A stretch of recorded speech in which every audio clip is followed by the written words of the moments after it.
Jangan lupa datang ke Pengadilan Negeri Surakarta dengan agenda pembuktian dokumen dari pihak tergugat. Kita saksikan kehadiran Jokowi beserta ijazahnya di Pengadilan Negeri Surakarta. Mari bersama kita jadikan tempat ini menjadi catatan sejarah untuk NKRI.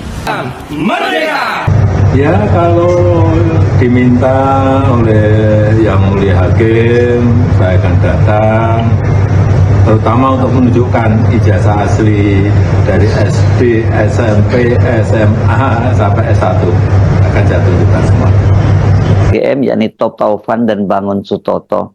Persidangan kali ini agendanya pembuktian dari para tergugat. Ini sidang yang pasti banyak sekali ditunggu-tunggu. Ada 4 tergugat. Pertama, tergugat 1 Joko Widodo, tergugat 2 Rektor UGM Profesor Ova Emilia, tergugat ketiga Wakil Rektor UGM Profesor Wening Udasmoro, dan tergugat 4 Mabes Polri. Yang paling banyak ditunggu publik adalah pengajuan alat bukti dari Joko Widodo sebagai tergugat 1. Ada beberapa alasan mengapa momen ini sangat ditunggu-tunggu publik. Bahkan tim pengacara penggugat yang dipimpin oleh lawyer senior asal Kota Solo, Dr. Muhammad Taufik, membuat video khusus mengajak masyarakat datang beramai-ramai menghadiri persidangan tersebut. Kenapa sih mesti datang rame-rame ke pengadilan ini? Ada beberapa alasan. Pertama, ini adalah persidangan yang pertama juga ya, di mana sang hakim menerima gugatan terhadap ijazah mantan Presiden Joko Widodo.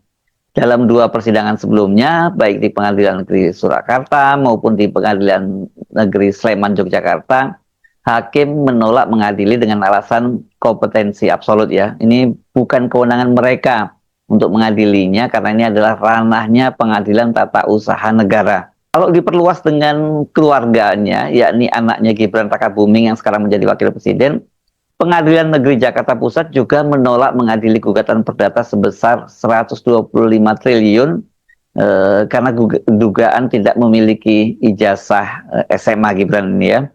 Alasannya sama, juga kompetensi absolut. Jadi ini kewenangan dari PT UN. Jadi sangat terkesan atau setidaknya muncul persepsi bahwa aparat penegak hukum termasuk pengadilan negeri sangat melindungi Jokowi dan keluarganya. Sebelumnya kan soal ijazah Jokowi juga sudah diadukan ke Barreskrim Mabes Polri, dan kemudian keputusan Barreskrim Mabes Polri bahwa ijazah Jokowi itu asli. Itu sampai 2 kali ya, gelar perkara pertama dipersoalkan, kemudian dilakukan gelar perkara khusus, hasilnya sama. Katanya ijazah Jokowi itu asli atau identik dengan 3 ijazah pembanding milik teman-temannya. Alasan kedua, mengapa persidangan kali ini layak untuk disimak, ini dengan ditolaknya eksepsi kubu Jokowi, maka persidangan ini akan menjadi momen pertama bagi publik untuk bisa menyaksikan dan menguji soal keabsahan ijazah Joko Widodo. Sebelumnya sempat kok ditunjukkan oleh penyidik Polda Metro Jaya kepada para tersangka, ada 8 orang tersangka dalam 2 klaster. Tapi kan pada waktu itu mereka cuma ditunjukin saja gitu ya. Nggak boleh dipegang, apalagi diraba, apalagi ditusuk-tusuk, itu seperti yang dikatakan oleh salah satu pengacaranya dari Egy Sujana pada waktu itu, yang dia meyakini bahwa itu ijazahnya asli karena dia sudah bukan hanya memegang tapi juga menusuk-nusuk. Nggak boleh ya. Pengacara yang lain juga menyatakan bahwa nggak seperti itu. Mereka cuma hanya bisa melihat saja. Cuman bisa melotot tapi nggak bisa mereka megang, apalagi meraba begitu ya, meraba dan terawang nggak bisa ya. Jadi itu bukan momen pembuktian, itu hanya ditunjukin. Nah kalau di sini ini harus bisa nanti di pengadilan ini. Ketiga, ini bagian yang paling menarik. Jokowi sendiri sudah memastikan akan hadir membawa seluruh ijazahnya, bukan hanya ijazah insinyur pertanian dari UGM yang diklaimnya asli, tapi juga seluruh ijazahnya sejak SD, SMP, dan SMA. Alasan yang keempat, mengapa benar-benar Anda harus menyaksikan persidangan kali ini, baik secara siarkan secara langsung maupun Anda datang, lebih abdul kalau datang ke Pengadilan Negeri Solo, Pengadilan Negeri Surakarta. Publik itu kan sekarang ini berharap melalui pengadilan kali ini kontroversi keaslian ijazah Jokowi berakhir dan mendapat kepastian apakah Jokowi benar memiliki ijazah asli atau ijazah palsu. Dengan cara begitu tutup buku ya, karena ini sudah berapa tahun ini soal kontroversi ini berlangsung dan sudah banyak korbannya. Setidaknya sudah 2 orang yang divonis, yakni Bambang Tri dan juga Sugi Nur Raharja alias Gus Nur. Nah, sekarang sudah ada lagi 8 orang yang jadi tersangka di Polda Metro Jaya dalam 2 klaster, yakni klaster TPUA, Tim Pembela Ulama dan Aktivis, dan klaster trio RRT, Roy Suryo, Rismond, dan Dr. Tifa. Walaupun sebenarnya banyak yang mempersoalkan bagaimana mungkin mereka ini bisa ditetapkan sebagai tersangka, sementara soal keaslian ijazahnya belum bisa dibuktikan di pengadilan gitu. Apalagi sekarang ada problem baru dengan berlakunya KUHP itu, ya pasal-pasal yang dituduhkan kepada mereka itu, disangkakan kepada mereka itu batal, gugur gitu ya.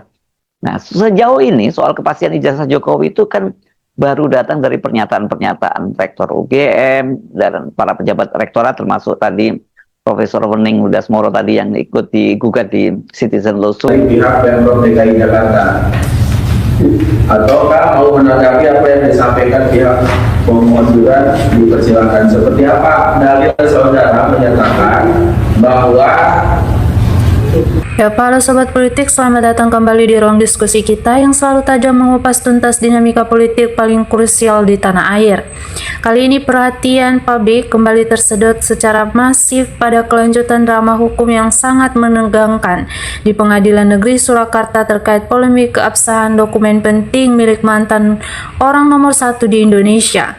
Sidang yang sangat ditunggu-tunggu ini menempatkan 4 pihak utama sebagai tergugat, mulai dari sang mantan presiden itu sendiri, jajaran Rektorat Universitas Gadjah Mada termasuk Rektor Ova Emilia, hingga institusi besar seperti Markas Besar Kepolisian Republik Indonesia.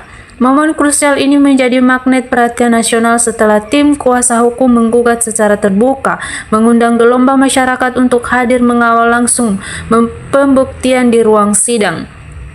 Pentingnya persidangan ini bukan sekedar rutinitas formalitas hukum belaka, melainkan menjadi tonggak sejarah baru karena untuk pertama kalinya lembaga peradilan tingkat pertama berani melangkah lebih jauh tanpa langsung berlindung di balik benteng kompetensi absolut yang kerap menggugurkan gugatan sejenis di masa lalu.